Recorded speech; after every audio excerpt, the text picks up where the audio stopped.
Elsewhere around the world, June 12th is when Russians commemorate the launch of the country's government.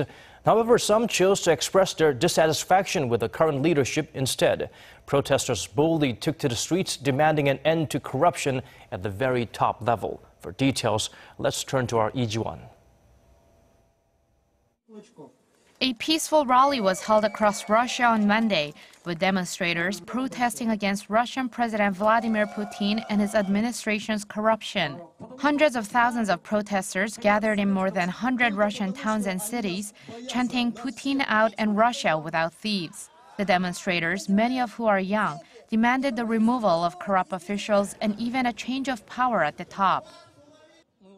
We came here to demonstrate our civil position, to say that we care and we will fight for a change in government to remove this lying, hypocritical and corrupt authority. Riot police officers tried to forcibly disband the protests, and according to independent monitoring group OVD, some 1,400 protesters were detained across the country, but there were no severe injuries reported.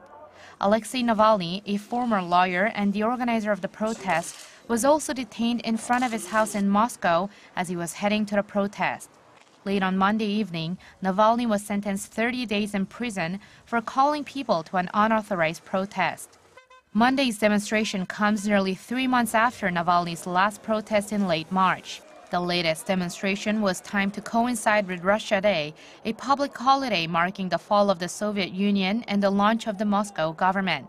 The recent outpourings of discontent towards the government come as Moscow is to hold a presidential election next March, with many expecting President Putin to have 6 more years in the office. Despite being convicted for disobeying a police officer and of embezzlement, convictions which Navalny argues are politically motivated, the 41-year-old said he will continue his run for presidency and has been garnering much popularity and support from the younger generations with his anti-corruption campaign.